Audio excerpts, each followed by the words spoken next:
വൻ മാറ്റം. മറുപടി പറയാൻ ഒറ്റ സെക്കൻഡ്. അതായത് ഇവർ പറഞ്ഞത് കറക്റ്റാണ്. അത് ലോകത്താദ്യമായി ഈ രീതിയിൽ അവയവമാറ്റ ശസ്ത്രക്രിയ നമ്മൾ കേരളത്തിലാണ്. എന്താ അറിയോ, വലത് കാലിന് ശസ്ത്രക്രിയക്ക് വന്നാൽ ഇടത് കാലം മുറിച്ചു മാറ്റുക. ഇത് ലോകത്ത് കേരളത്തിൽ മാത്രമേ ഉള്ളൂ. ഈ ദയവ് ചെയ്ത് ആ ആശുപത്രിയിലേക്ക് നിങ്ങൾ ആളുകളെ കൊണ്ടുപോകരുത്. നിങ്ങൾ മുട്ടുകാലം എന്തെങ്കിലും കുഴപ്പം തല അറുത്തു മാറ്റും എന്ന് ഭയപ്പാടില്ല. സത്യമല്ലേ? എത്ര ആളുകളുടെ അവയവ മാറ്റമാണ് ഇവർ ശസ്ത്രക്രിയ നടത്തുന്നത്? എത്ര പേരുടെ അത് നിങ്ങൾ LDF പറഞ്ഞത് കറക്റ്റാണ്. അവയവ മാറ്റത്ത് ശസ്ത്രക്രിയയിൽ ലോകത്ത് ആദ്യമായിട്ട് ഇവരാണ്. കാരണം ഇടത് കാലം ശസ്ത്രക്രിയ വന്നാൽ വലുത് കൈ മുറിക്കും. ഈ രീതിയിൽ കേരളത്തിൽ ആരോഗ്യരംഗം ഉഷാറാണ്. അത്ര മിടുക്കാണ് നിങ്ങൾ കേരളത്തിലെ പിണറായി വിജയൻ സർക്കാർ.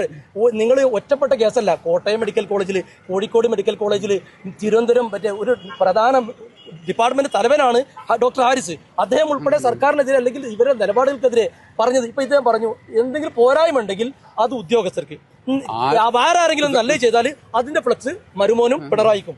നിങ്ങൾ യഥാർത്ഥത്തിൽ നിങ്ങൾ ഈ രീതിയിൽ പറഞ്ഞാൽ തന്നെ വോട്ട് ഹോൾസെയിൽ ആയിട്ട് UDF കിട്ടും. ഈ അവയവ മാറ്റ